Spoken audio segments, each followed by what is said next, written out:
بسم الله الرحمن الرحيم. الحمد لله الذي خلق السماوات والأرض وجعل الظلمات والنور. الحمد لله الذي فضل العلم على الجهل فقال قل هل يستوي الذين يعلمون والذين لا يعلمون. ونصلي ونسلم على خير معلم الناس وخير محمد. وبعد، إن شاء الله المحاضرة العاشرة محاضرات الكارديوفاسكولار فيسيولوجي، المحاضرة عن الارتيريال سيستم والبريشر ميكانكس. على مدار المحاضرة دي والمحاضرة اللي بعدها واللي بعدها إن شاء الله هنتكلم عن الفاسكولار كومبارتمنتس. المحاضرة النهاردة إن شاء الله عن الارتيريال سيستم الفسيولوجي بتاعه. المحاضرة اللي بعدها عن اللي هي جاية إن شاء الله عن الفينس سيستم، والمحاضرة اللي بعدها عن الكابيلار سيستم أو الإكسشينج سيستم، اكسشينج اللي بيحصل جوه الأورجنز. طيب، ده ليكتشر أوتلاين. عندنا ثلاث عناوين أساسية: arterial compliance with castle effect, determinants of arterial pressure، إزاي البلد بريشر ده بيحصل، والميجرمنت اوف بريشر، وإزاي تقيس وتسمع إزاي وتقيس إزاي، وهكذا حاجة في الآخر كده إن شاء الله تبقى مفيدة. طيب، أول حاجة الارتيريال كومبلاينس ويند كاسل افكت. عايزين نتكلم عن arterial كومبلاينس، ديليد كومبلاينس أو ستريس ريلاكسيشن، ويعني إيه الويند كاسل افكت وعلاقته بالالاستيك ريزرفوار. طيب، زي ما بنتكلم وبنأكد كل مرة ان الارتريز او الفيسلز عموما اللي في الجسم مش ستيف بايب، يعني مش اسطوانة وخرطوم كده وخلاص، لا ده يعتبر ليفنج اورجان، ومن الوظائف المهمة جدا ليفنج اورجان، غير بقى السكريتري فانكشن اللي اتكلمنا عليها مثلا في محاضرة الاثيروسكليروزس، ان هو الارتريز بالذات مش مجرد ان هي بتنقل الدم من الهارت للكابيلاريز، لان ده لو انت فكرت كده هيسبب لنا مشكلة صغيرة، الا وهي دلوقتي لو ده ليفت فنتركل، الليفت فنتركل ده بيحصل له كونتراكشن، لما بيحصل له كونتراكشن بيحصل ايجكشن اوف بلاد في الاورطه، فدي حاجه كويس ان كده الدم هيتحرك. بس في عندنا مشكله ان بعد الايجكشن خلاص الدم اللي في الفنتركل بيخلص، يبقى الاورتيك فالف ده هيقفل، يبقى كده ينتهي الايجكشن بينتهي السيستول او السيستولين، ندخل في مرحله الدايستول. في الدايستول اللي بيحصل اللي في الفنتركل بيريلاكس.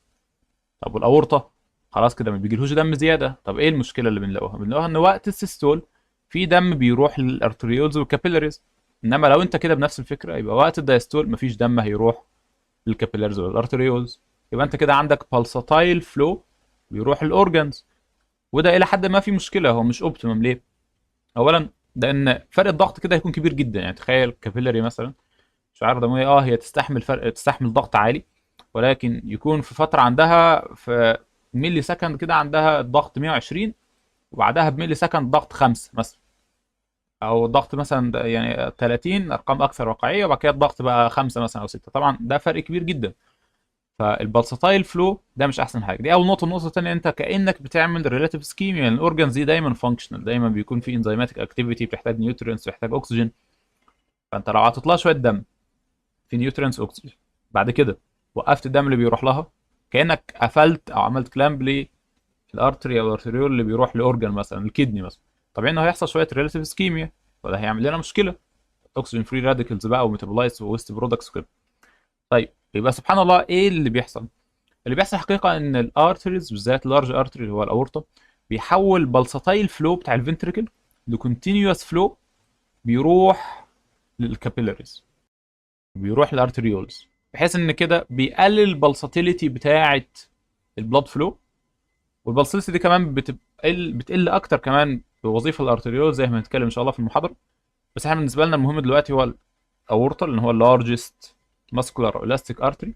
الالاستيك كومبوننت بتاع الاورطه ده بيحول لنا البلساتايل فلو اللي بيحصل بسبب ليفت فنتريكولار ايجكشن وريلاكسيشن الى كونتينوس فلو بيروح للارتريولز.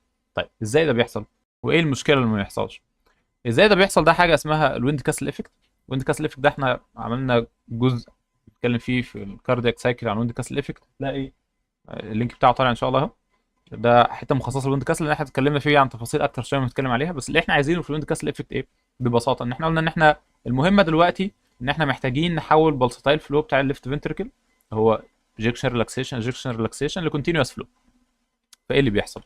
اللي بيحصل لما الفنتركل بيكونتراكت بيزود الطاقه، يعني هو وظيفه من وظائف الفنتركل اللي هو بيدي انرجي للبلد عشان يعرف يتدفق سبحان الله لغايه ما يوصل لغايه الدماغ فوق خالص والرجل تحت خالص. فهو الطاقه اللي بيديها البلد بينطلق بيها ناحيه الاورطه. لما الدم بينطلق ناحيه الاورطه بسبب او بفضل الاستيك كومبوننتس بتاعت الاورطه او الاسيست، يعني جزء من الطاقه جزء من الدم اللي بتندفع وقت الايجكشن بيتخزن في الاورطه، لان هو بيحصل له دايلاتيشن.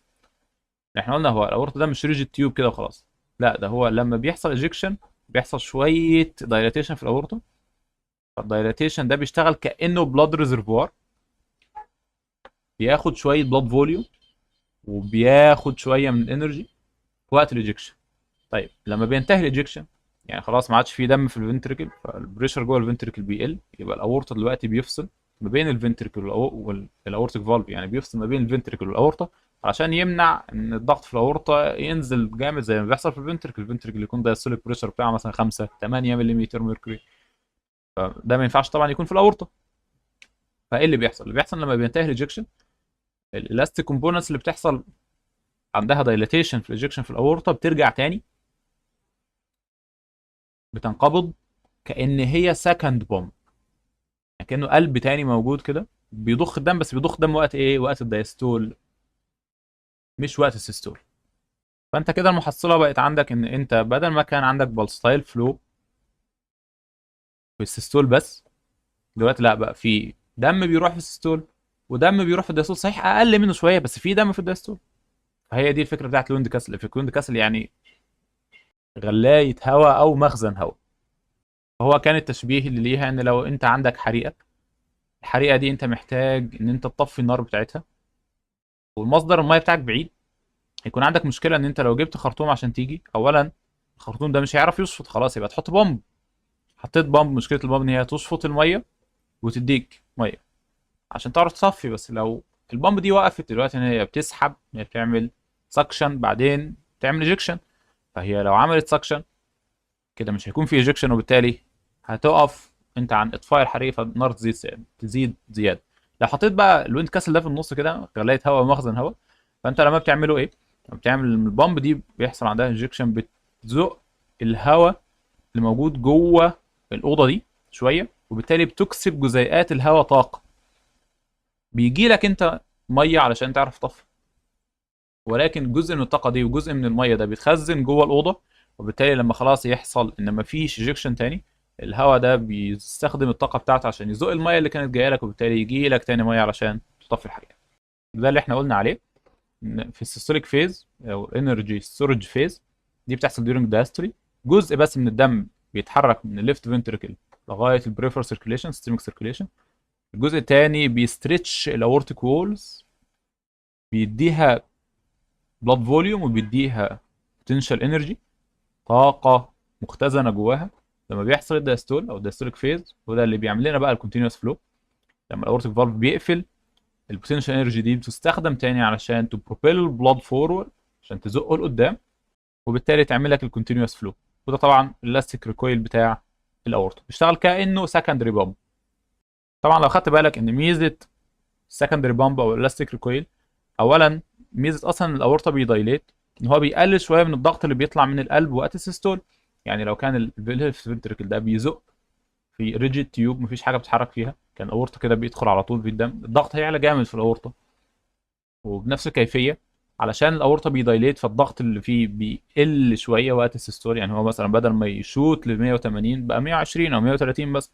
لما تيجي بقى وقت الدايستول، المفروض ما فيش دم خالص رايح الاورطه، ليه ليه الدايستوليك بلاد بريشر مثلا بيكون 80، ليه 70، ليه 60، ليه مش 10؟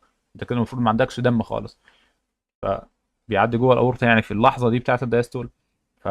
فوجود الالاستيك ريكويل ده بيساعد في ان انت تقلل من النقص في الضغط اللي بيحصل وقت الدايستول. بدل ما انت كان الدايستوليك بلاد بريشر بتاعك ممكن يوصل لغايه 10 مثلا او 8 زي ما بيحصل في الليفت فنتريكل، لا، انت دلوقتي بقى الدايستوليك بلاد بريشر بتاعك 80 70 60 وهكذا. فزي ما مكتوب كده، ده بيساعد ان هو بيقلل شويه من البريشر دروب اللي بيحصل بعد اورتيك فالف كلوجر. طبعا ده بيعمل لنا دايكروتيك نوتش في اتكلمنا عنه في كاردياك سايكل، الاورتيك بالسيشنز او كاروتيد بالسيشنز كده. طبعا في كلينيكال ابلكيشن اتكلمنا عنه قبل كده، ان هو لما مع التقدم في السن، اول حاجات بقى برضه اللي بتعمل اثيروسكليروزس، اللي بتعمل ستيفنس في ارتريز، بس بالذات الايجنج هو الحاجه الموست كومن اللي بتظهر بسبب ان الالاستين بيبقى ريبليسد بريجيد كولاجين، فاحنا بنخسر الويند كاسل افكت، ما بيحصلش دايلاتيشن في الاورطه، انه خلاص ما بقاش الاستيك ارتري. فاللي بيحصل ان السيستوليك بلاد بريشر بيعلى جامد، في حين الدايستوليك بلاد بريشر بيقل. خلاص بدل ما السيستوليك بتاعك كان 120 بسبب ان التوسع بتاع الاورطه ده بيقل شويه من الضغط. طبعا انت لو عندك بلاد فوليوم ثابت، يبقى انت كل ما بتوسع المساحه الضغط بيقل. فانت كان عندك بلاد فوليوم ثابت وليكن مثلا 60 مللي، 60 مللي دول كانوا بيتحركوا في اورطه بسيرفيس اريا معينه. لما بتزود سيرفيس اريا معينه دي بالدايليتيشن، انت بتقلل الضغط. لو ما عرفتش تزود سيرفيس اريا دي وبقى خط ثابت كده، بقت ريجيد تيوب، السيستوليك بلاد بريشر هيزيد. في نفس الوقت لما يجي بقى وقت الدايستول، لما بيكونش في خلاص اي دم ماشي بسبب الاورتيك فالف كلوجر والانجكشن انتهى، بدل ما الدايستوليك بلاد بريشر يبقى مينتيند بالالاستيك ريكويل بتاع الاورطه، انت ما عندكش الاستيك ريكويل، يبقى الدايستوليك بلاد بريشر هيقل، فالسيستوليك هيزيد، الدايستوليك هيقل، يعمل لك وايد بالس بريشر، ده هو ما يسمى بايزوليتد سيستوليك هايبرتنشن الدرلي.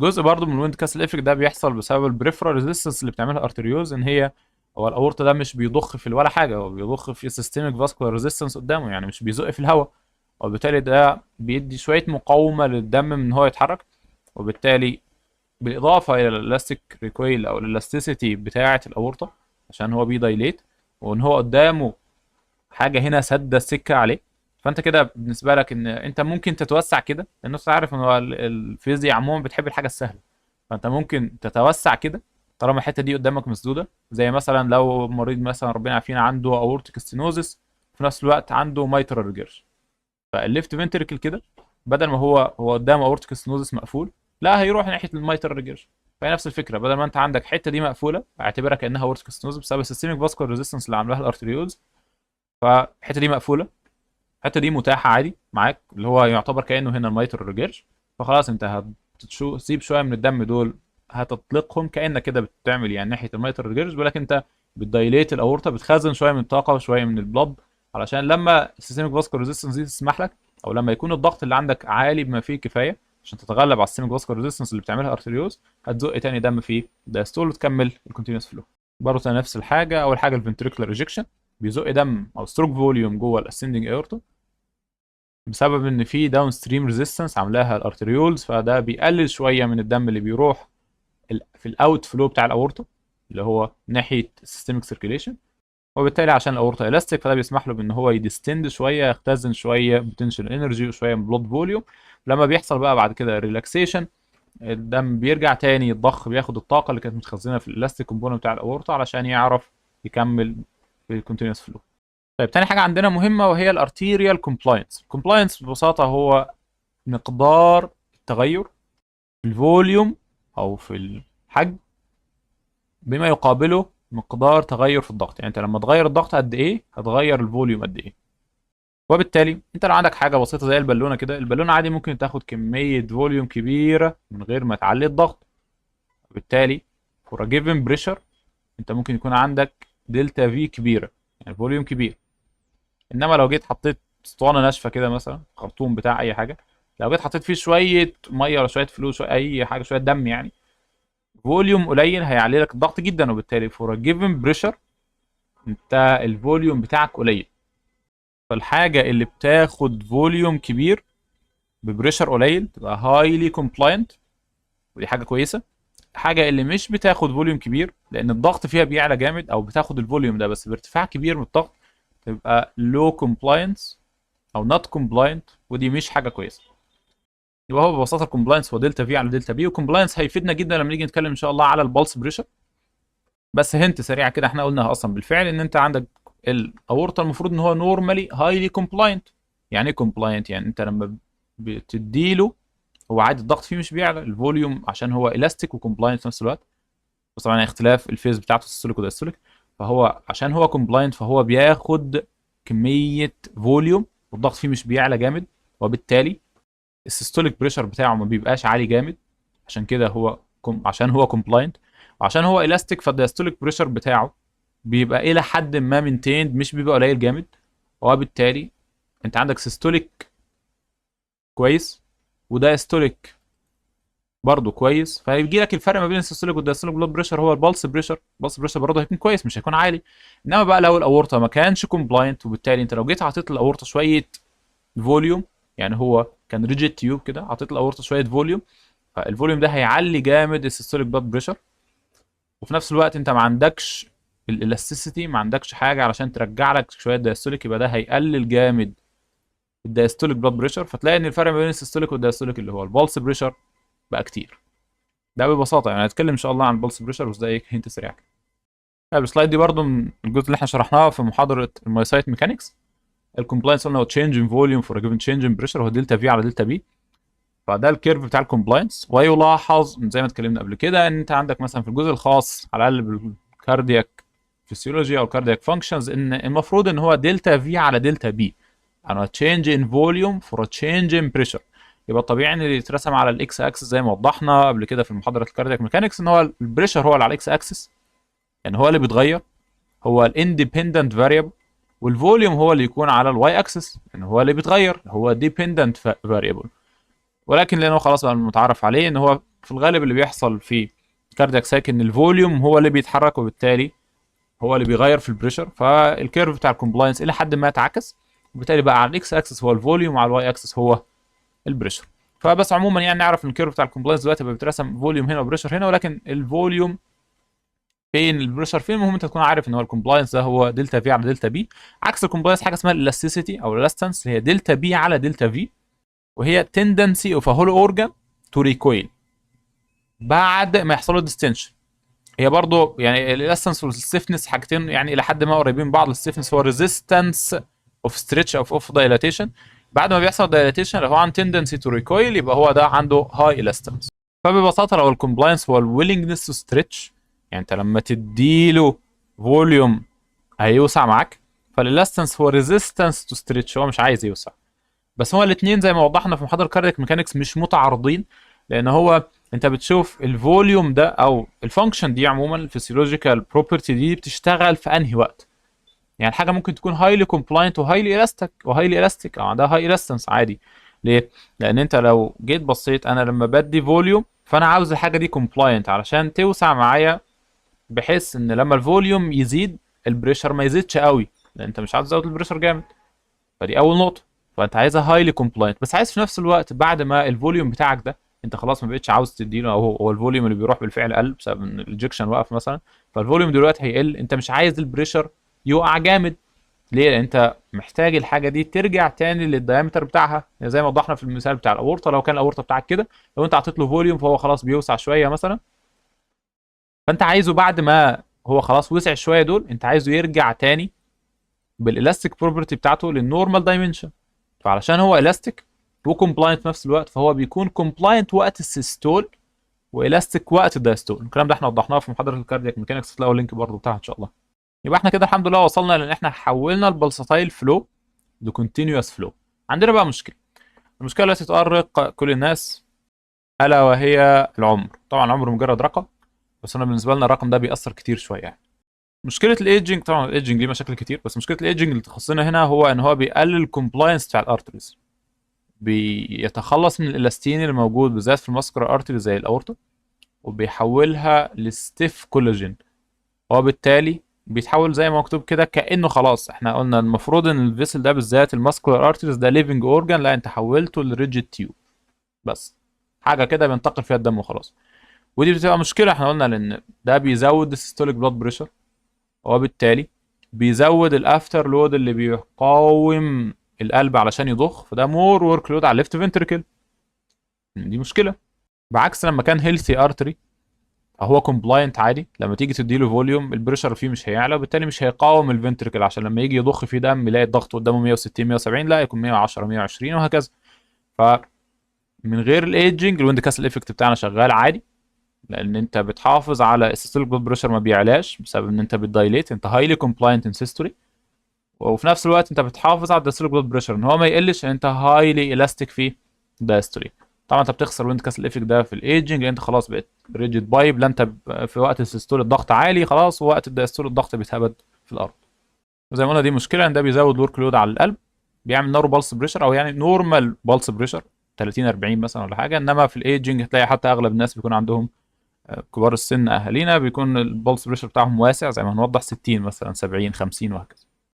يعني على ما اعلم مفيش رقم موجود بالظبط لتحديد امتى البلس بريشر يكون نارو او وايد، عشان الحاجات دي مثلا بتستخدم في حته ادفانسد شويه وقت الشوك وحاجات زي دي والاورتيك ريجرج مثلا. ولكن بيقال ان انت المفروض النورمال يكون البلس بريشر من 20 ل 30% من السيستوليك بلاد بريشر. اكتر من كده يبقى وايد بلس بريشر، اقل من كده يبقى نارو بلس بريشر، بس مش بالضروره ان هو يكون باثولوجيكال يعني. طيب في نقطة تانية مهمة، ان زي ما الايجنج بيعمل decreased compliance في الارتريز، فهو كمان بيعمل decreased compliance في الفينز. الفينز المفروض ان هي بترجع الدم من القلب، بترجع الدم من الكابيلاريز للقلب. فالطبيعي زي ما هنبقى نوضح ان شاء الله في المحاضرة بتاعت الفينز ان الفينوس سيستم هايلي كاباسيتنت، بياخد كمية دم رهيبة جدا من غير ما الضغط فيه. يعني انت ممكن تزود، يعني انت لو عندك مثلا زي ما هنوضح انت زودت 100 ملي دم في الارتريز علشان مثلا رفع لك الضغط، وليكن كمثال يكن يعني 10 مثلا. عشان تزود نفس ال 10 دي محتاج تدي الفينز قدها 19 مره، يعني 1900 ملي.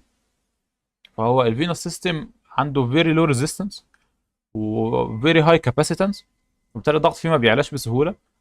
المشكله في الايجنج ان هو زي ما بيقلل الكومبلاينس بتاع الارتريز بيقلل الكومبلاينس برضه بتاع الفينز. الليس كومبلاينت فينز بتخلي اصعب على الدم ان هو يوصل من الكابيلاريز للقلب، وبالتالي بيقلل الفينوس ريتيرن، فيقلل الكاردياك اوتبوت ويدخلك في فيشس سيركل.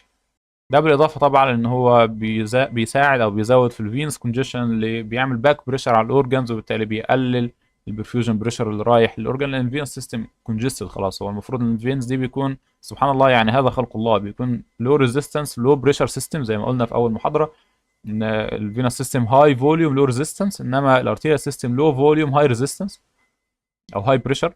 علشان الفينس سيستم لو ريزيستنس فهو ما عندهوش مانع ان هو ياخد اي كميه دم، لو بقى خلاص الضغط اللي فيه بقى عالي، المقاومه اللي فيه اللي بيعملها للدم هتبقى اكتر، وبالتالي ده هيسبب له مشكله، مش هيعرف يشفط الدم عشان يرجعه للقلب تاني. طيب تالت حاجه عندنا هي ديليد كومبلاينس او الستريس ريلاكسيشن. احنا قلنا ان الكومبلاينس بتاع الفيسل عموما الارتريز بالذات هي قدره الارتري على تحمل الفوليوم من غير ما يتغير فيه الضغط بنسبه كبيره.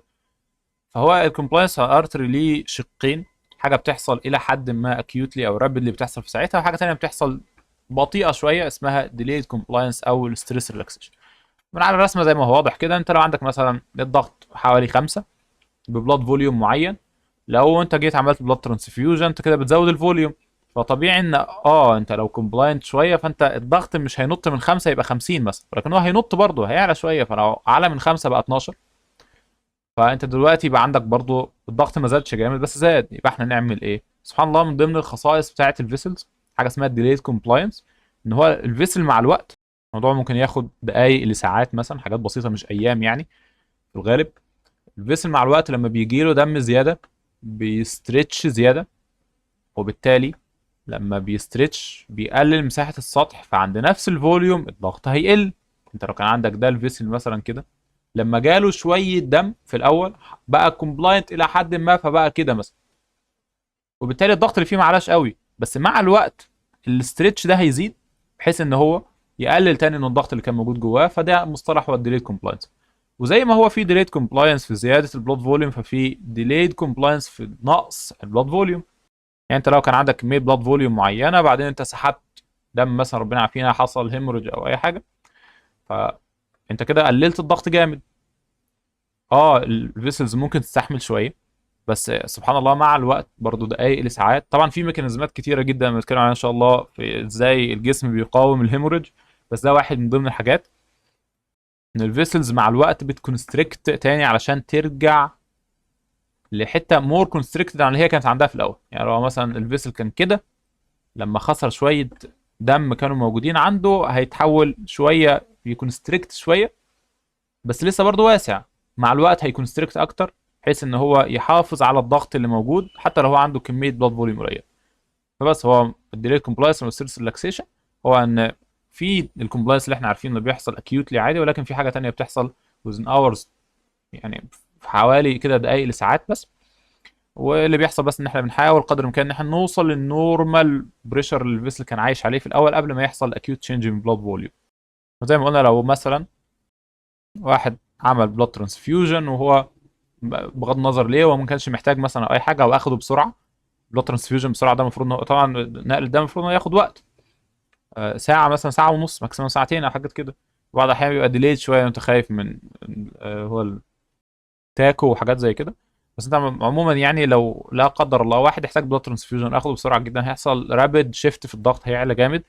ففي الاول الكومبلاينس هيساعد اهو زي ما هو واضح كده، الكومبلاينس هيساعد في انت تقلل الضغط شويه، بس مع الوقت within hours برضه الديليد كومبلاينس ده هيشتغل، اللي هو الستريس ريلاكسيشن. هو اسمه ستريس ان هو المفروض ان ده كده بلود فوليوم زياده فكانه ستريس على الجسم، وريلاكسيشن لان البلود فيسلز هنا بتريلاكس. زي ما قلنا هو ممكن يريلاكس ممكن يكون ستريكت عادي، بس الجزء الخاص بتاعنا هنا ريلاكسيشن مثلا ستريس ريلاكسيشن، هو بيرجع تاني يقلل الضغط اللي فيه بحيث ان هو يرجع للمستوى قريب الى حد ما من الضغط اللي كان متعود عليه.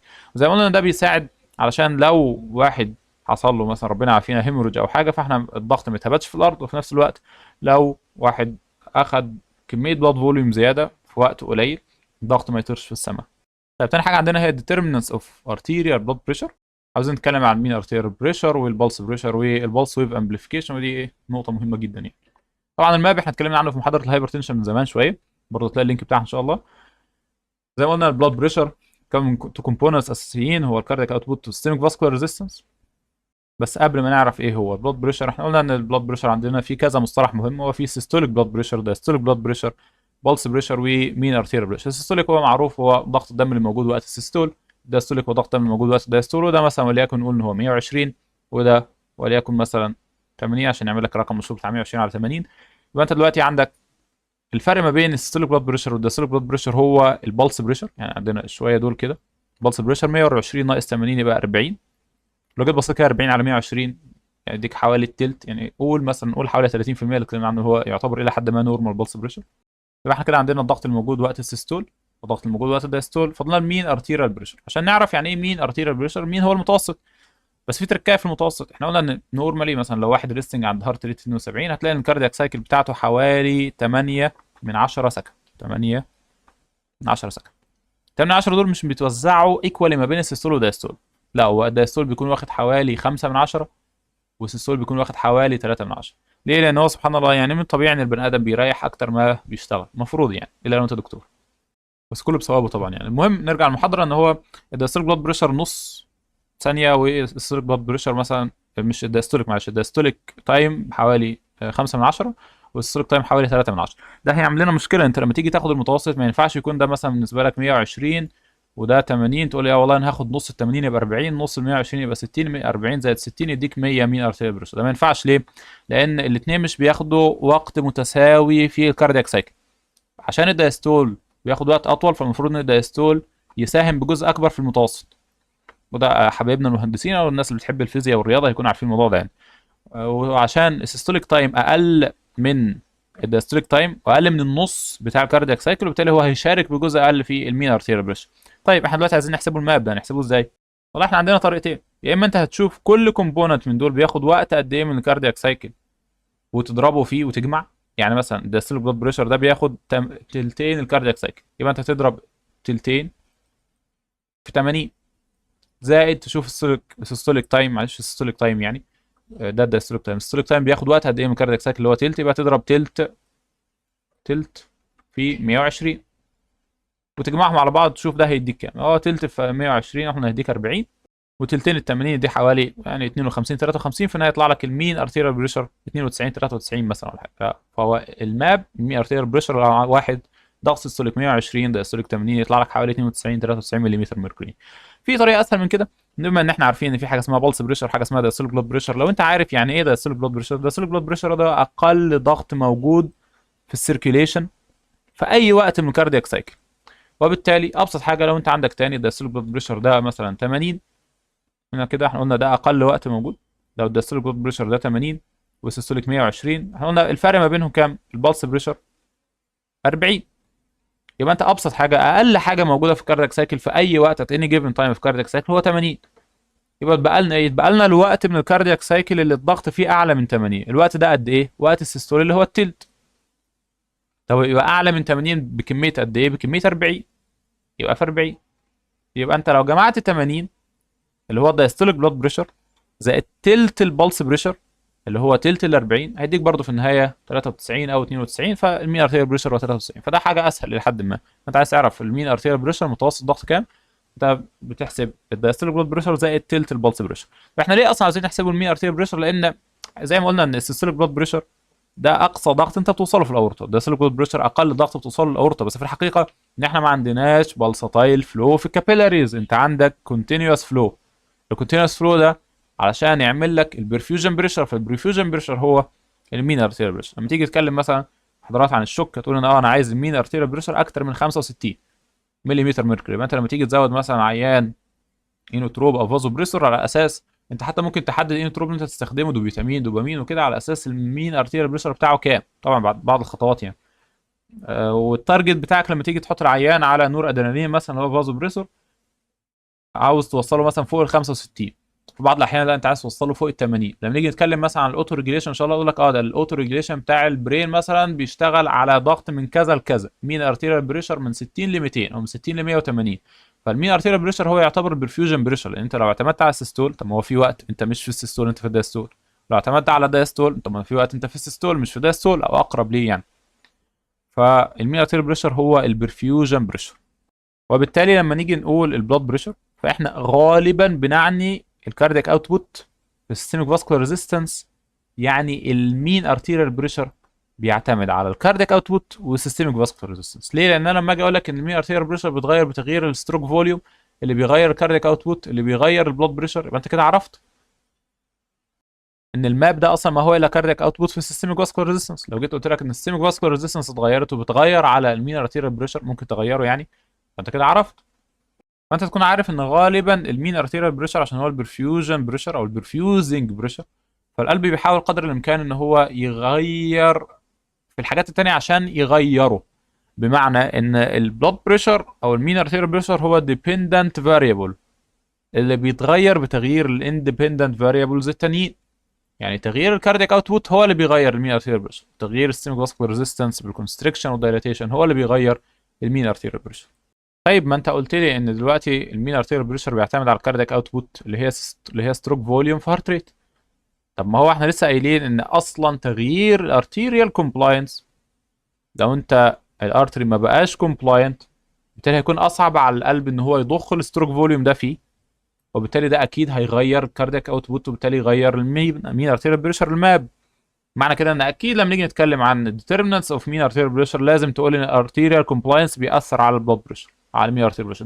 ده اكيد، ده اساسي كده.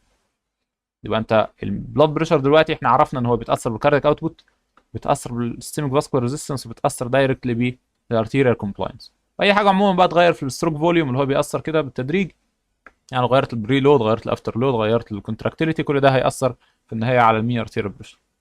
طبعا احنا كنا حاطين وقت شرح محاضره الهايبرتنشن علامه استفهام جنب السيستميك فاسكولار ريزيستنس دي، لان في بعض الناس او يعني للتسهيل بيقارن الافتر لود بتاع الليفت فنتريكل اللي هو السيستميك فاسكولار ريزيستنس. طبعا احنا خلاص اتكلمنا بقى في الكاردياك ميكانكس والكاردياك سايكل وعرفنا ان الافتر لود وكمان بريشر فوليوم لوب، وعرفنا ان الافتر لود ده جزء منه هو الاستنس او الارتيريال الاستنس بتاعت الاورطه اللي هي الريزيستنس بتاعت الاورطه، ولكن الافتر لود ده حاجه اكبر من كده بكتير، ده الليفت فنتريكل رول ستريس ككل اللي هو بيتاثر بقى بالراديوس والثيكنس وهكذا.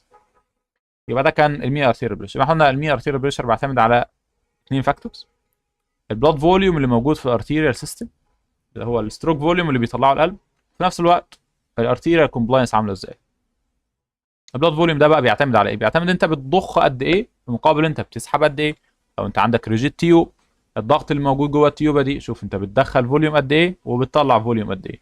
فانت بتدخل فوليوم قد ايه اللي هو الستروك فوليوم، وبتطلع فوليوم قد ايه اللي هو بقى يعني ارتيريال كومبلاينس او سيستميك فاسكولار ريزيستنس. لو انت الريزيستنس اللي عندك هنا عاليه مش هتعرف تطلع دم، وبالتالي الضغط هنا هيزيد لان الدم هنا هيتراكم.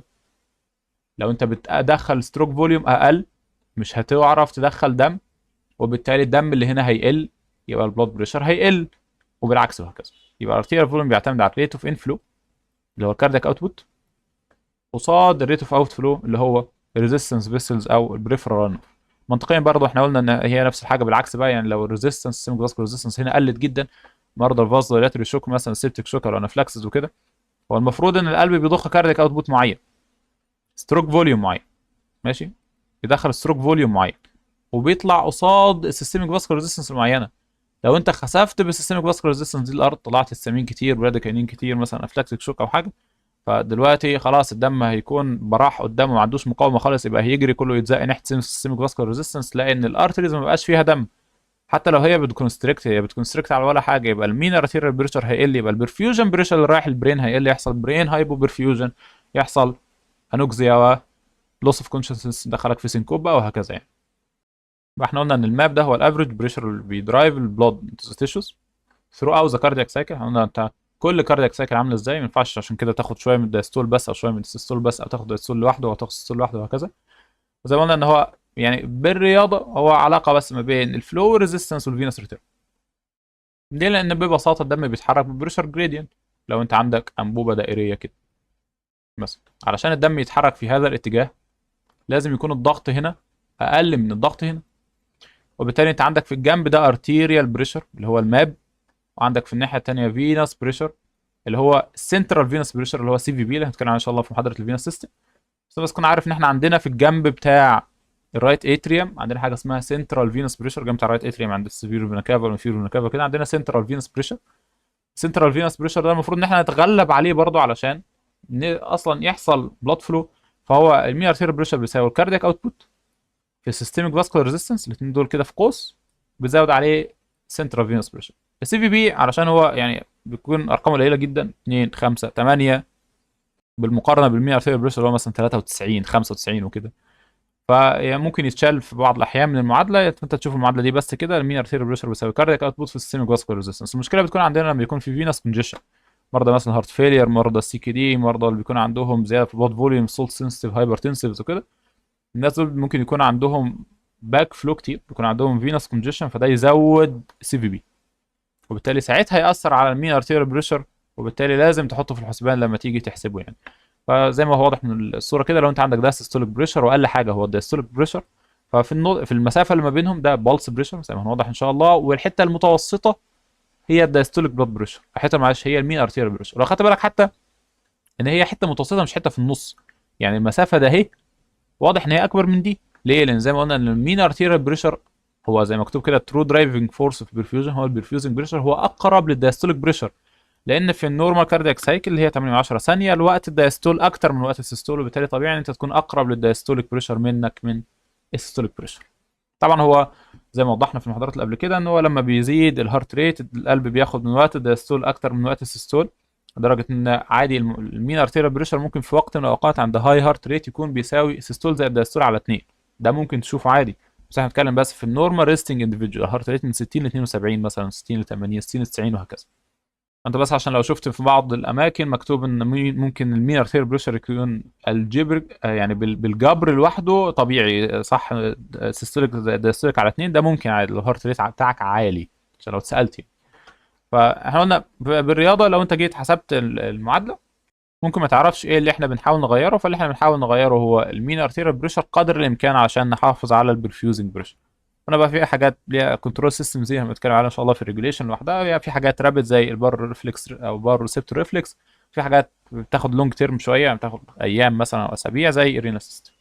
تاني حاجه مهمه عندنا هي البلس بريشر، علاقه البلس بريشر بالستروك فوليوم والكومبلاينس، وده مهم جدا فركز معانا، مهم جدا فايه ركز معانا.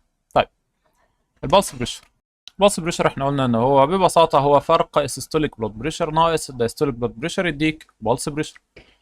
هو ليه اسمه بلس؟ لانه زي من اسمه واضح كده معتمد على قد ايه في بلساتيليتي، يعني الضغط بيعلى كام فوق خالص وبيقل كام تحت خالص، وبالتالي الديفرنس كام اللي هو بلس بريشر كام.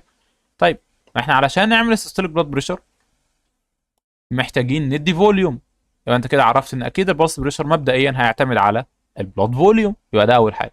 طيب علشان تعمل الدايستوليك بلاد بريشر احنا قلنا ان اللي بيساهم في احتفاظ بالدايستوليك بلاد بريشر اللي اتكلمنا عنه في اول محاضره والانتكاس الايفكت اللي هو الارتيريال كومبلاينس، يبقى انت كده عرفت ان الارتيريال كومبلاينس بيأثر في البلس بريشر. الكومبلاينس برضو اللي هو الالاستيك كومبوننت يعني بتاع الارتري، يبقى خلاص انت عرفت الديترمينانتس بتاعت البلس بريشر ما هي الا تغيير الستروك فوليوم وتغيير الارتيريال كومبلاينس، يبقى هو function of two factors اللي هو الستروك فوليوم اللي هو بيديك السيستوليك بلاد بريشر، والالاستيسيتي بتاعت الريسيفنج فيسلز اللي هو بيديلك الدايستوليك بلاد بريشر. وبالتالي البلس بريشر تاني ببساطة هو العلاقة اللي ما بين انت بتدي قد ايه وبالتالي النتيجة ايه، يعني الستروك فوليوم اللي بيجي لك قد ايه قصاده كومبلاينس اوف ارتيريال تري قد ايه. فوالله بقى انت لو الكومبلاينس بتاعتك مش كويسه يبقى انا حتى لو اعطيت لك شويه فوليوم قليلين هتلاقي البلس بريشر البلسلتي بتاعتك طايره في السماء. لو انت الكومبلاينس بتاعتك كويسه حتى لو انا اعطي لك كميه فوليوم كبيره يبقى البلس بريشر بتاعك هيكون طبيعي، نورمال لو نورمال لو وهكذا. فبالتالي اي حاجه هتاثر على الستروك فوليوم او هتاثر على الكومبلاينس هياثر على البلس بريشر. يبقى العلاقه اللي ما بين البلس بريشر والستروك فوليوم علاقه طرديه، وما بين البلس بريشر والارتيريال كومبلاينس علاقه عكسيه، يعني كان الستروك فوليوم على الارتيريال كومبلاينس بيساوي البلس بريشر. انت زي ما قلنا انت لو زودت لو ثبت ثبت الارتيريال كومبلاينس وزودت الستروك فوليوم، ما دلوقتي عندك تيوبه التيوبه دي كانت بتتوسع بمقدار معين، لو زودته بالتالي بتديك سيستوليك بلاد بريشر معين ودايستوليك بلاد بريشر معين. لو انت جيت بقى التوسع ده، احنا قلنا الالاستيسيتي او الكومبلاينس بتاعها هو اللي مسؤول عن الدايستوليك بلاد بريشر. طبعا يعني هو الالاستيسيتي احنا قلنا هو كده كده الاورطه بيكون كومبلاينت في السيستول والاستيك في الدايستول، بس يعني للتبسيط انت لو جالك شويه فوليوم، شويه الفوليوم دول هيدوا لك شويه بالس بريشر معينين، وليكن مثلا 40. لو زودت الفوليوم اللي هيجي وانت برضو بتتوسع بنفس المقدار، طبيعي ان انت هيدوا لك بالس بريشر اعلى، لان انت زودت الفوليوم بتخبط خبطه اجمد. حتى لو الكومبلاينس ثابته يبقى البالساتيليتي هتزيد، يبقى انت تنتقل بالس بريشر مثلا 50. طيب لو زودت الارتيريا كومبلاينس، بدل ما كنت بتضرب في حيطه بقيت بتضرب في مخده، يبقى المخده هتمتص الصدمه، يبقى هتقلل لك البلس بريشر. قللت بقى البلس بريشر ان هي زودت الدايستوليك او قللت السيستوليك، ده مش موضوعنا دلوقتي، يعني المهم ان احنا هنقلل البلس بريشر، بدل ما هو 40 هيبقى 30. وبالعكس لو انت قللت الستروك فوليوم يبقى انت قللت قوه الخبطه اللي بتخبطها في الحيطه عامله ازاي، فبالتالي ده هيقلل لك البلس بريشر. ولو زودت الارتيريا كومبلاينس، معلش بقى احنا قلنا لو قللت الارتيريا كومبلاينس، يعني انت بدل ما كنت بتضرب في مخده بقيت بتضرب في حيطه خرسانه، طبيعي ان الخبطه هتبقى جامده جدا، فالبلساتيليتي هتبقى جامده جدا، وبالتالي ده هيزود لك البلس بريشر. فلو في هاي بلس بريشر ده غالبا علامه على الستيف ارتريز، ولو في لو بلس بريشر غالبا علامه على لو ستروك فوليوم. البي اي اللي عليها شرطه ده اللي هو المين ارتيريال بريشر، ده علامه للمين ارتيريال بريشر او رمز يعني. طيب احنا عندنا بقى كذا نقطه مهمه. تغيير احنا اتكلمنا عليهم خلاص، بس يعني شكلهم بالجراف يبقى حلو شويه. تغيير الكومبلاينس على الباص بريشر بيغير الباص بريشر عامل ازاي، تغيير بلاد فوليوم بيعمل ايه، تغيير ريزيستنس بقى على الباص بريشر هيعمل ايه، وهل هيغير في المين ارتير بريشر ولا ما يغيرش. لو انت ثبت البلاد فوليوم وغيرت بس الارتيريال كومبلاينس، انتقلت مثلا من الهاي كومبلاينس للو كومبلاينس، زي ما انت واضح كده قدامك ان كل ما بتقلل الكومبلاينس بريشر بيزيد. بدل ما انت كنت مثلا عند النقطه دي عند في 2، لو انت هاي كومبلاينس يبقى البريشر ده اهو عند في 3 ده مثلا، لما الكومبلاينس قلت البلس بريشر بيزيد، وبالتالي لقيت نفسك عند اهو بي 4 بريشر اعلى من بي 3. ولما بتقلل الكومبلاينس البلس بريشر بيزيد، وبالعكس بقى لو زودت الكومبلاينس البلس بريشر بيقل. في نقطه بس ملحوظه مهمه تاخد بالك، ان المين ارتيريال بريشر الى حد ما ثابت. طيب ازاي يكون في تغيير في البلس بريشر مفيش تغيير في المين ارتيريال بريشر؟ احنا قلنا ان المين ارتيريال بريشر بيساوي الدايستوليك زائد تلت البلس بريشر.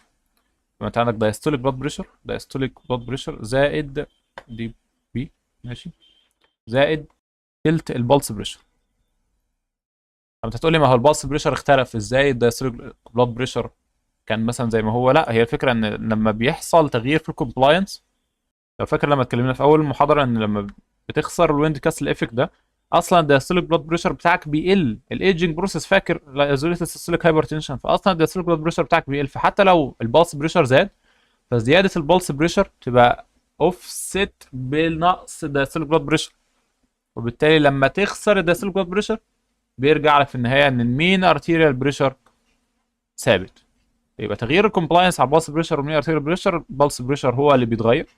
وبالعكس لو قللت الكومبلاينس يبقى انت زودت البلس بريشر. انت طبيعي انت زي ما قلنا، انت بدل ما انت بتضرب في اورطه لالاستيك كومبوننت بيوسع وبيضيق، انت بتضرب في ريجيد تيوب. انت كده حولت الهاي كومبلاينت فيسل للو كومبلاينت تيوب. طبيعي انت لما تيجي تخبط فيه خبطه جامده، بدل ما تخبط في مخده بتخبط في حيطه، يبقى البلس بريشر بيزيد، البلساتيليتي زياده. ولكن المين ارتيريال بريشر عشان هو بيعتمد اصلا على كميه الفوليوم اللي بتروح، انت ما غيرتش حاجه في كميه الفوليوم اللي بتروح. انت ممكن تكون غيرت في الكومبوننتس اللي جوه المين ارتيريال بريشر، بس في النهايه الاند ريزلت اللي هو الماب ده هيكون ثابت. انت زودت البلس بريشر بس قللت الدايستوليك بلاد بريشر، انت قللت الالاستيك كومبوننت بتاع الارتري. طيب لو غيرت بقى البلاد فوليوم، وبافتراض ان انت عرفت بطريقه ما ان انت تثبت الارتيريال كومبلاينس مع تغيير البلاد فوليوم ثيوريتيكالي يعني او في المعامل، خلاص يبقى انت كل ما بتزود البلاد فوليوم كل ما بتزود المين ارتيريال بريشر، في نفس الوقت بتزود البلس بريشر. طب البلس بريشر هنا فين؟ البلس بريشر هو الفرق ما بين بي 4 ناقص بي 3 والبي 2 ناقص بي 1. لو جيت اخدت بالك ان هو المسافه دي اكبر من المسافه دي، يعني ايه؟ لان علشان الفرق ما بين في 4 ناقص في 3 اكبر من في 2 ناقص في 1، يعني مثلا وليكن احنا هنسمي في 4 ناقص في 3 دي هسميها اكس، تشينج اكس ان فوليوم. وهنسمي في 2 ناقص في 1 واي. فدلتا في اللي هو هنا اكس اكبر من دلتا في، دلتا في اللي هي اكس اكبر من دلتا في اللي هي واي. فانت لقيت ان ده مثلا ايه اللي هو فرق الضغط ما بين بي 2 وبي 1، وده بي فرق الضغط ما بين بي 4 وبي 3 اللي هي بسبب في 4 ناقص في 3. هتلاقي ان بي اكبر من ايه، يعني زي ما هو موجود كده، علشان دلتا في 2 اكبر من دلتا في 1، فبقى دلتا بي 2 اللي هو فرق بلس بريشر اكبر من دلتا بي 1. وطبعا عشان انت زودت البلاد فوليوم فطبيعي انت هتلاقي ان المين ارتيريال بريشر عندك زاد عادي زي ما هو متوقع. يبقى انت كل ما بتزود التشينج في البلاد فوليوم، يعني انت انت زودت البلاد فوليوم، بس انت الفكره ان الزياده دي اكبر من الزياده دي. فانت لما بتزود بلاد فوليوم اكتر ده بيزود لك البلس بريشر اكتر. ومن المنطق الطبيعي ان المفروض ان المين ارتيريال بريشر يزيد برضو. الفكره بقى في حاجه، ان انت لو زودت البلاد فوليوم بس قللت الهارت ريت، زي ما نتكلم ان شاء الله في الريجوليشن، انت بتزود الكونتراكتيليتي، زودت الستروك فوليوم، كده طبيعي ان الماب هيزيد، الا لو انت قللت الهارت ريت. فاكر احنا قلنا ان البلاد بريشر بيساوي كاردياك اوتبوت في السيستميك فاسكولار ريزيستنس، كاردياك اوتبوت ستروك فوليوم في هارت ريت. لو زودت الستروك فوليوم هتزود البلاد بريشر، بس لو قللت الهارت ريت بحيث ان انت ده بيعادل ده، يبقى المين ارتيريال بريشر مش هيتغير. وده بيحصل فين؟ بيحصل في الاثليتس. الاثليت ممكن تلاقي عنده ريلاتيف براديكارديا هارت ريت على 48 مثلا 50. الفكره ان هو اتريست بيكون عنده ستروك فوليوم عالي، وبالتالي هو مش محتاج هارت ريت، ان هو المين ارتيريال بريشر بتاعه ممكن يكون نورمال عادي. ليه؟ لان هو الهارت ريت بتاعه قليل، فالستروك فوليوم العالي مع الهارت ريت القليل، لان الكاردياك برفورمانس او افيكاسي عاليه، فدي حاجه كويسه يعني. الستروك فوليوم بتاعه عالي، ولكن المين ارتيريال بريشر بتاعه مش عالي، لان ده بيبقى اوفست بالديكريز في الهارت ريت. احنا بس نكون عارفين ان انت لو ثيوريتيكالي كده عرفت بطريقه ما ان انت تقلل الهارت ريت علشان تعادل الزياده في الستروك فوليوم، انت كده ممكن المين ارتيريال بريشر ما يتغيرش عادي، بس هتغير ساعتها برضو البلس بريشر هتغير عادي لان انت غيرت في البلاد فوليوم. طيب لو غيرت بقى الريزيستنس، انت هتغير في المين ارتيريال بريشر، لان قلنا ان هو المين ارتيريال بريشر يساوي كاردياك اوتبوت في سيستميك فاسكولار ريزيستنس. انت زودت سيستميك فاسكولار ريزيستنس يبقى انت هتزود المين ارتيريال بريشر، وهو المين ارتيريال بريشر بي 5 ده اكتر من بي 2. فانت لما بتزود السيستميك فاسكولار ريزيستنس بتزود المين ارتيريال بريشر. طب البلس بريشر بقى هيحصل فيه ايه؟ لما بتزيد السيستميك فاسكولار ريزيستنس ده بيزود السيستوليك بلاد بريشر، بيزود السيستوليك بلاد بريشر، نفس الوقت بيزود الدايستوليك بلاد بريشر. وبالتالي هتلاقي ان الفرق ما بين السيستوليك ناقص الدايستوليك في النهايه ثابت اللي هو البلس بريشر. فالريزيستنس مش بتاثر قوي على البلس بريشر، لكن هي بتغير في المين ارتيريال بريشر. ده طبعا بافتراض ان الارتيريال كومبلاينس برضه بتفضل ثابته. لكن الحقيقه اصلا انت كل ما بتدي الفيسل او بتدي الارتري هو بيكون ليه كاباسيتي معينه بيكون كومبلاينت فيها، بعد كده الكومبلاينس بتاعته دي بتقل. فهو اصلا في الحقيقه ان الخط بتاع الكومبلاينس ده هو مش ثابت كده، يعني ايه، هو مايل شويه، مش مايل بهذه الدرجه بقى، مايل شويه كده ماشي. فانت كل ما بتزود بلاد فوليوم هو الكومبلاينس بتاعت الارتري بتقل، وبالتالي تغيير الكومبلاينس ساعتها هياثر على البلس بريشر كمان. ماشي الحمد لله. طيب نفس الكلينيكال ابلكيشن كان عليه كل شويه، الايزوليتد سيستوليك هايبرتنشن. لما بيبقى عندك بلس بريشر عالي بسبب ان السيستوليك بلاد بريشر بتاعك عالي والدايستوليك بتاعك قليل، يبقى احنا قلنا ان ده زياده ورك لود على القلب كتير، وبالتالي ده بيزود الميوكارديال اوكسجين كونسبشن. ودي مش حاجه كويسه طبعا، يعني بالذات ان مع التقدم في السن زي الانفلاميشن زي الاسيروسكليروزس وكل الحاجات التانيه، المالتي سيستم ديسفانكشن عموما طبعا جراديوال يعني مش اورجان فيلير، ولكن الحاجات اللي بتحصل ديسفانكشن دي كلها بتتجمع مع بعض في النهايه. فايه الحمد لله يعني. في نقطه بقى مهمه اللي اتكلمنا عنها، البلس بريشر. البلس بريشر بيدينا معلومات مهمه عن كميه الستروك فوليوم اللي بيطلع بافتراض ان الارتيريال كومبلاينس يفضل ثابته. يعني لو هو نورمال هيلثي انديفيدوال فهو عنده ارتيريال كومبلاينس الى حد ما ثابته، فتغيير البلس بريشر هيقول لك ان هو بيدي ستروك فوليوم كويس ولا لا، لان احنا اللي بيأثر على البلس بريشر ايه؟ هو انت بتغير بلاد فوليوم او بتغير الكومبلاينس. لو ثبتت الكومبلاينس يبقى الكومبلاينس ثابته، يبقى تغيير بلاد فوليوم هو اللي هيغير في البلس بريشر. هو السيميك فاسكولار ريزيستنس مش بتاثر قوي، وبالتالي لما بتغير بلاد فوليوم اللي هو بيجي لك من اللي هو الستروك فوليوم، يبقى تغيير الستروك فوليوم اللي هو البلاد فوليوم، يعني تغيير الستروك فوليوم ده بيقول لك اللي انت بتشوفه قدامك هو البلس بريشر. وبالتالي لو جيت قارنت مثلا البلس بريشر بتاع عيان عنده سيفير كونجستيف هارت فيلر ريجكشن فراكشن 25 30% 15% والارقام دي، هتلاقي ان عندهم نارو بلس بريشر. هتلاقي مثلا ضغط 90 على 70 90 على 75 حاجات اللي زي دي، فعندهم نارو بالس بريشر. انما لو جيت بقى مثلا بصيت للمرضى اللي بيكون عندهم اورتيك فالف ريجرجيشن اورتيك ريجرج يعني، هتلاقي ممكن السيستوليك بتاع 120 ده السيستوليك بتاع 50 مثلا، يعني عنده فيري وايد بالس بريشر، يكون البلس بريشر بتاع 70 ملم مثلا. انما مريض كونجست هارت فيلر تلاقيه 15 10 90 على 80 حاجات زي دي يعني. فمقارنه البلس بريشر ما بين المرضى، تلاقي ان واحد عنده مثلا بلس بريشر قليل لان هو الستروك فوليوم بتاعه قليل، وجيت بصيت مثلا على المريض الاورتيك ستينوزس هتلاقي ان البلس بريشر بتاعه في الغالب برضه قليل، على حسب السيفيريتي طبعا والديجري بتاعت الكومبنسيشن وحاجات زي دي. ممكن بيحصل اصلا ليفت فنتريكل هايبرتروفي عشان يقاوم الاورتيك ستينوز. بس عموما يعني هتلاقي ان مرضى الكونجستيف هارت فيلير في الغالب هتلاقي عندهم بلس بريشر قليل، وده بسبب ان هو الستروك فوليوم بتاعهم قليل. مرضى الاورتيك ريجرج هتلاقي البلس بريشر بتاعهم عالي بسبب ان هو خلاص ما فيش الحاجه اللي تمنع ارتجاع الدم. المفروض ان الدم لما بيجي الليفت فنتركل بيريلاكس، الاورتيك فالف هنا بيكلوز عشان يمنع ان الضغط يتساوى ما بين الفنتركل والاورطه.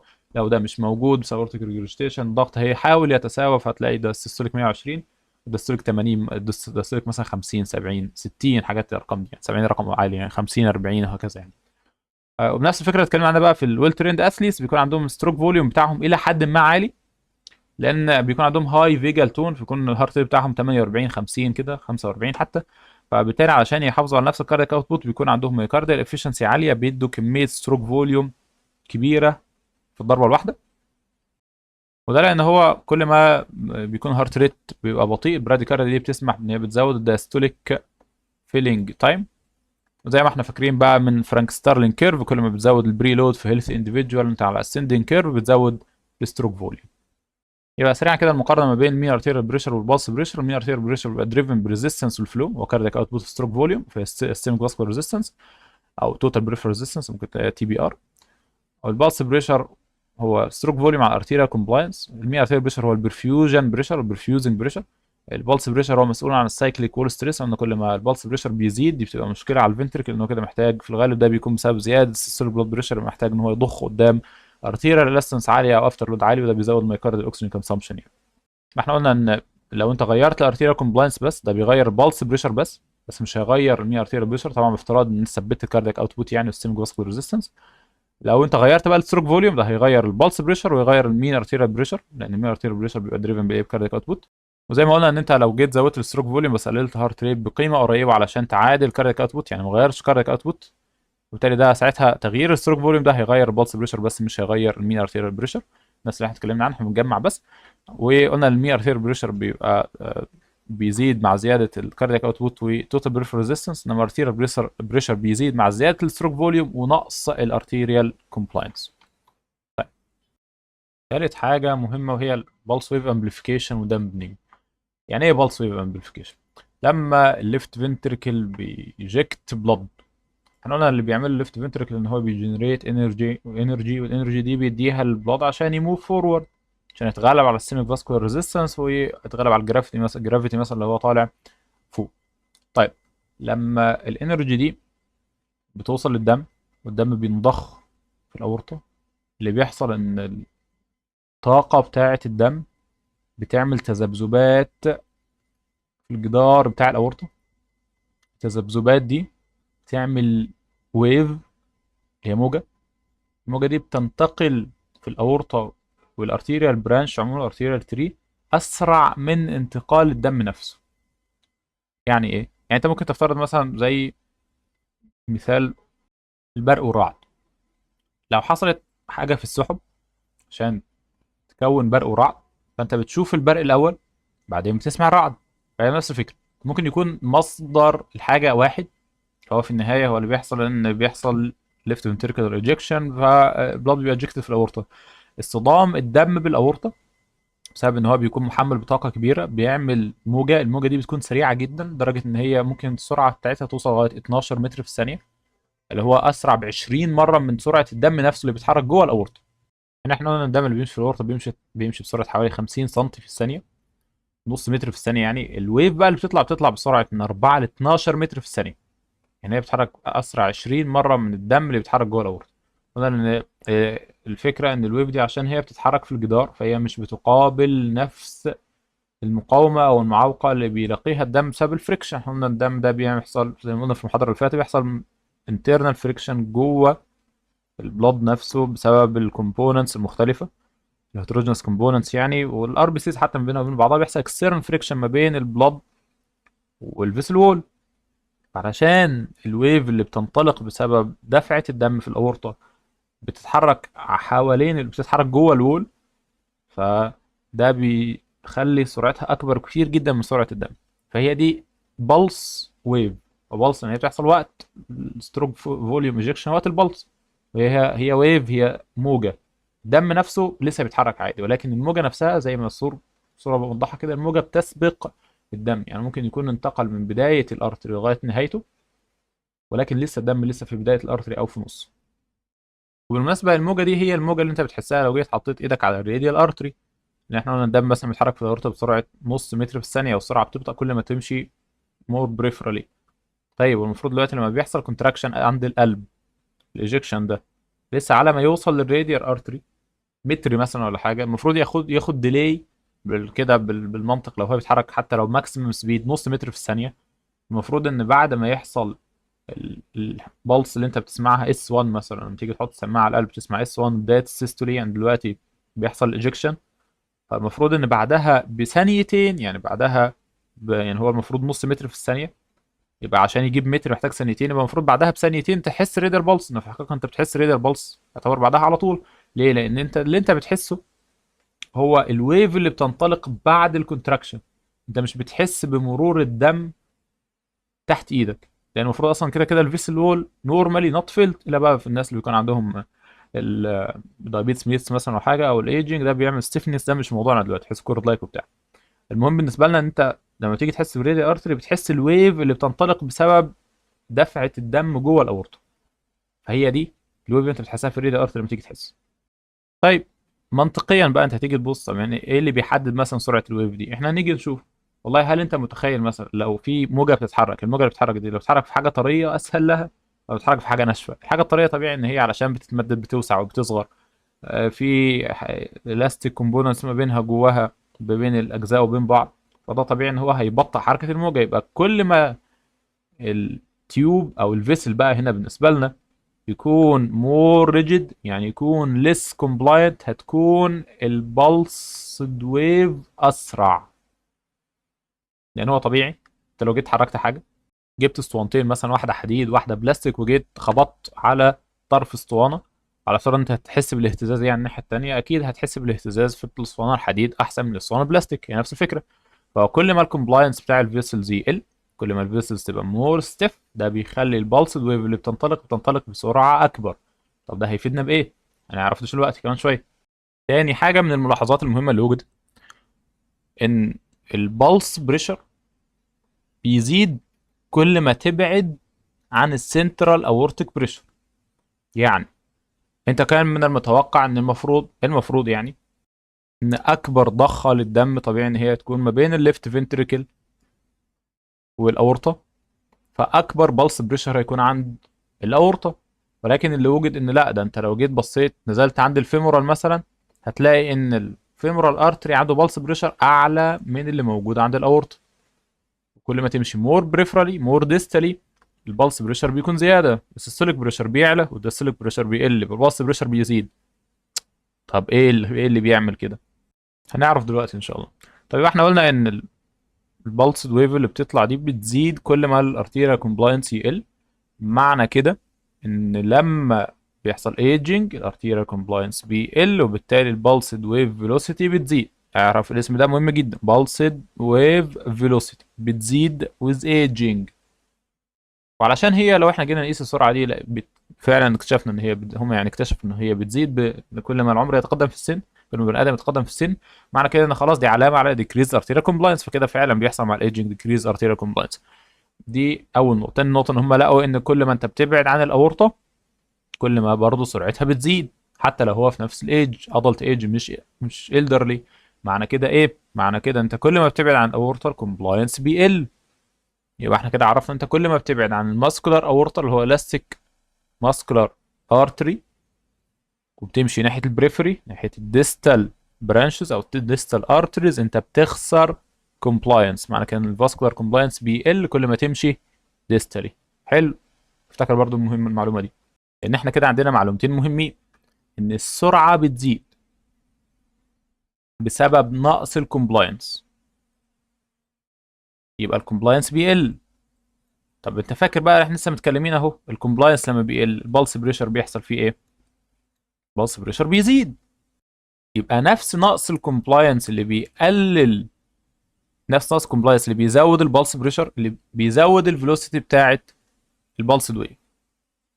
يبقى معنى كده ان انت كل ما تلاقي ان البريفري مور ليس كومبلاينت بقى، معلش، ان البريفرال فيسلز او الديستال فيسلز ليس كومبلاينت، معنى كده انت هتلاقي ان البلس ويف فيلوسيتي فيها اعلى، يبقى البلس بريشر فيها اعلى، يبقى الفرق ما بين السيستوليك والدايستوليك اعلى في البريفري عن السنترال. لو انت مركز بقى هتقولي ان احنا كده بنقول كلام متعارض. انت قايل لي في الاول ان مهمة من اساسيات شغل الارتيريال سيستم ان هو بيقلل البلساتيليتي عشان يحصل continuous flow عند الكابيلاريز او عند الديستال ارتريولز من غير ما يكون في فرق كبير ما بين الضغوطات اللي بتتعرض ليها. دلوقتي بتقولي ده انت كل ما تمشي في البريفرال كومبلاينس بيقل، معنى كده ان انت بتزود البلساتيليتي. طب انت بتقلل البلساتيليتي ولا بتزود البلساتيليتي؟ لك ركز معايا وبالراحه كده وان شاء الله الدنيا تتضح. احنا قلنا ان الامبليفيكيشن، ان البلس ويف بيحصل لها حاجه اسمها امبليفيكيشن. امبليفيكيشن ده بيحصل ليه؟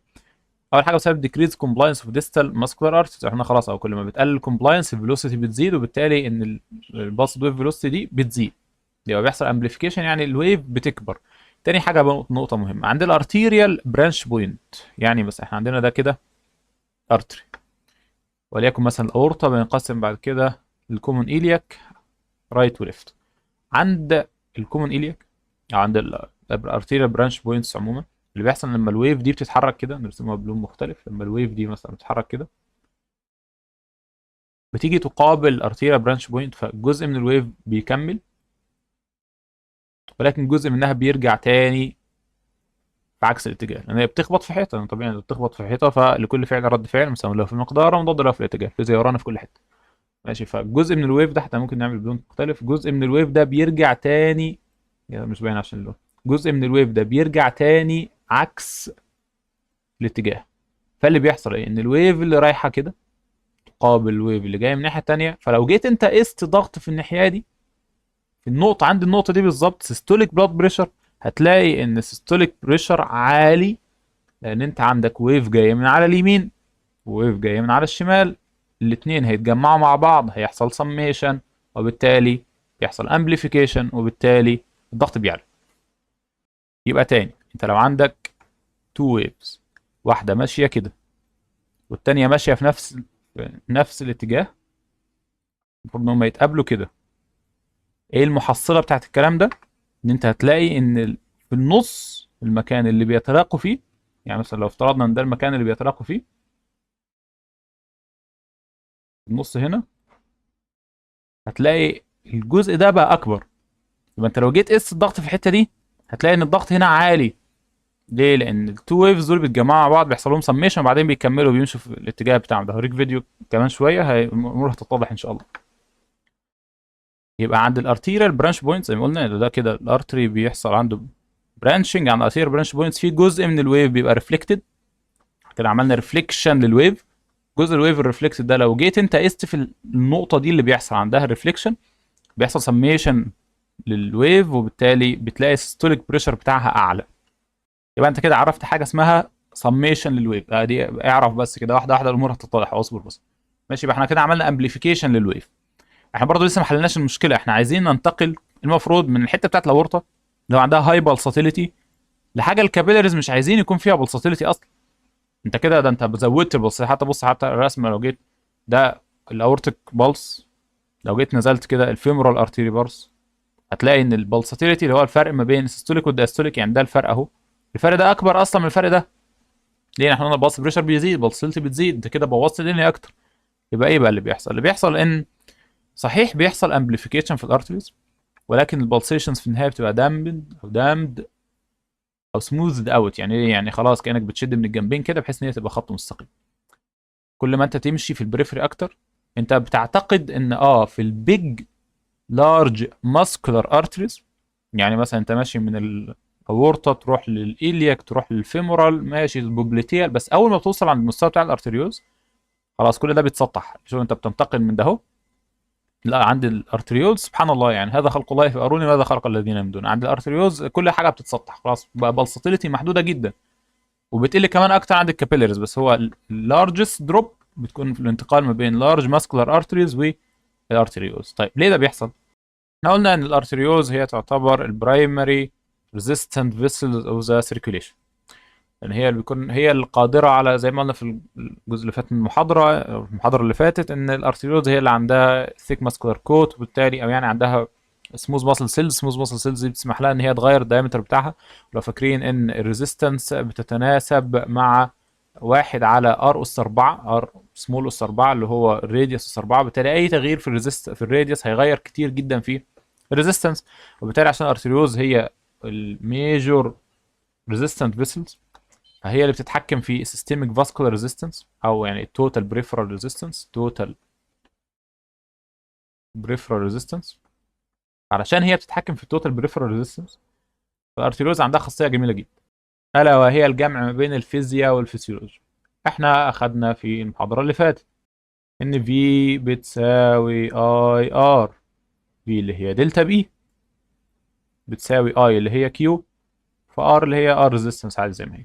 يبقى الدلتا بي اللي هو فرق الضغط بيساوي، ممكن نعمل بالمختلف، ماشي، الدلتا بي اللي هو فرق الضغط بيساوي الكيو اللي هو الفلو في ريزيستنس.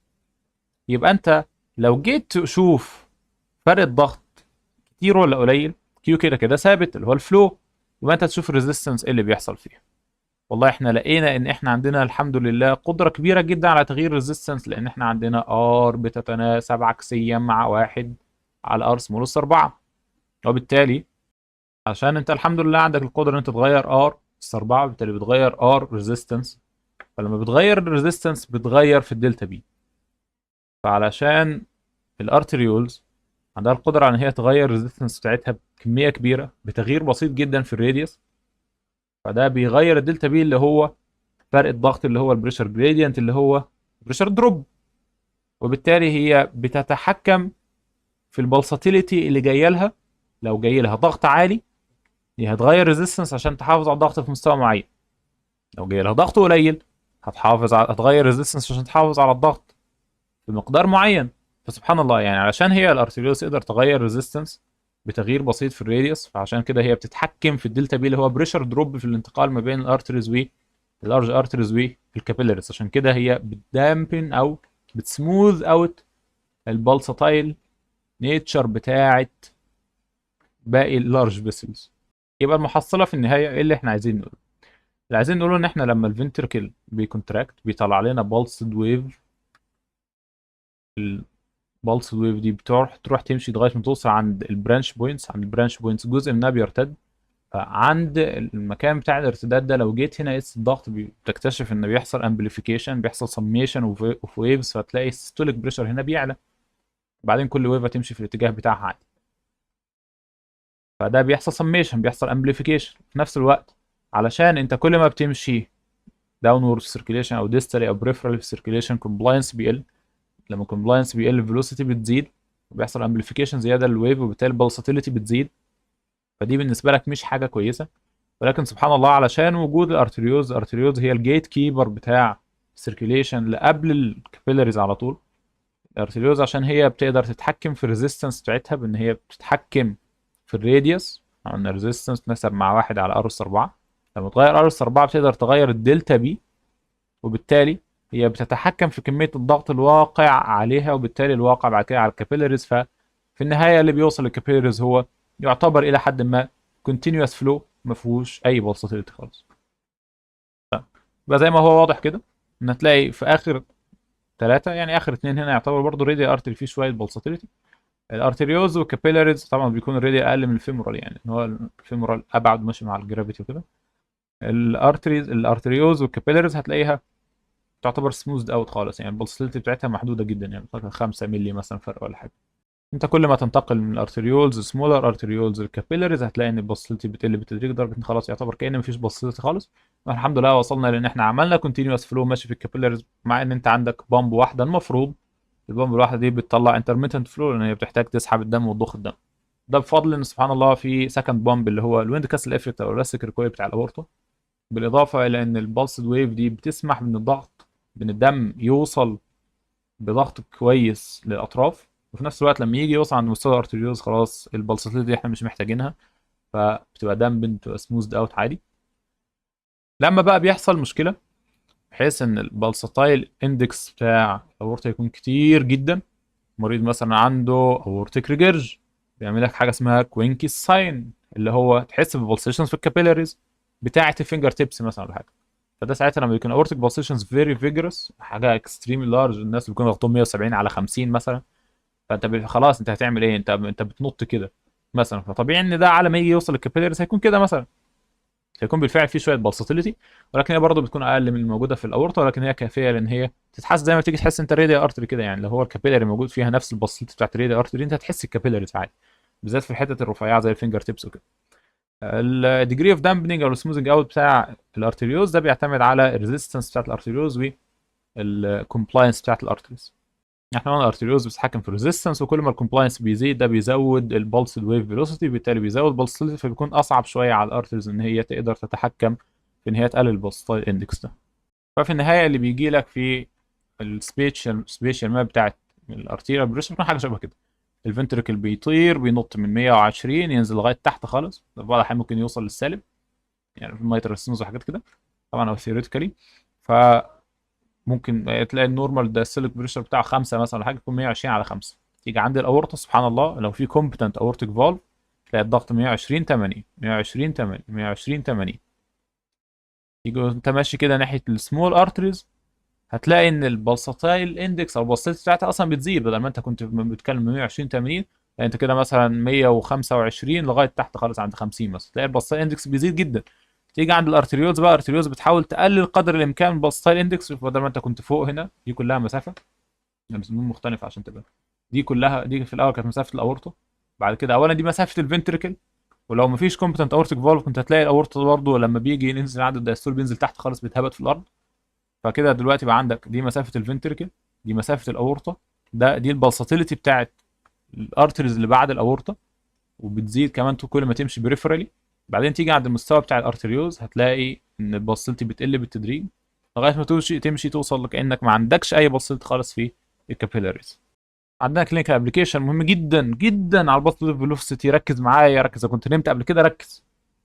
البلس ويف اللي بتحصل عند الاورطه، احنا قلنا لما بتيجي توصل البرانش بوينت بيحصل لها ريفليكشن.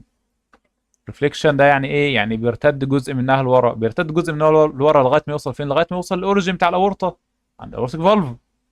معنى كده ان هي لما بترجع احنا قلنا بيحصل امبليفيكيشن، يعني انت لو قست الضغط هنا وقت السميشن هتلاقي الضغط عالي. طب هي لما بترجع بقى، ما هو اكيد لو جيت قست الضغط عند الاورطه ثاني سنترال اورتيك بريشر هتلاقي الضغط برضه عالي. انهي ضغط بقى؟ سيستوليك، معلش، انهي ضغط بقى؟ سيستوليك ولا دايستوليك؟ يعني الضغط اللي بيعلى ساعتها سيستوليك بلاد بريشر ولا دايستوليك بلاد بريشر؟ ده هيعتمد على الويف دي وصلت امتى عند الاوريجين بتاع الاورطه. لو وصلت عند الدايستوليك تايم يبقى هيكون الدايستوليك هو اللي عالي، لو وصل عند السيستوليك تايم يبقى السيستوليك هو اللي عالي. النورمال المفروض ان الويف دي على ما توصل لاول برانش بوينت عند الاورطه اللي هو البرانش الكومون ايلياك ارتريز، المفروض ان هو بيرجع الاورطه في وقت بيكون الدايستول فيه بدأ، وبالتالي المفروض البلس ويف اللي بتوصل دي على ما توصل هنا بيكون احنا في الدايستوليك تايم، وبالتالي اللي بيعلى هو الدايستوليك بلاد بريشر. فالمفروض ان البلس ويف دي الطبيعي ان هي لما بترجع في الدايستول، وبالتالي بتحافظ بجزء كمان سبحان الله برضو على جزء من الدايستوليك بلاد بريشر. دي اول نقطه. تاني نقطه لو فاكرين اتكلمنا في المحاضرات اللي قبل كده ان الكوروناري فلو بالذات بتاع الليفت فنتركل، بسبب ان الليفت فنتركل بيجنريت فيري هاي بريشر، وده بيعمل كومبريشن مايكرو سيركيليشن، وبالتالي ده بيقلل الدم اللي بيروح للفنتركل وقت السيستول. فالليفت فنتركل بياخد حوالي ممكن رقم يوصل ل 80 90%، 70 ل 90% و80% من البلد اللي بيجي الليفت فنتركل بيروح له وقت الدايستول. الرايت فنتركل عشان هو بيعمل بريشر اقل شويه فماشي ممكن يجي له 50% دايستول 50% سيستول، بس في النهايه برضه 50% دايستول ده كتير.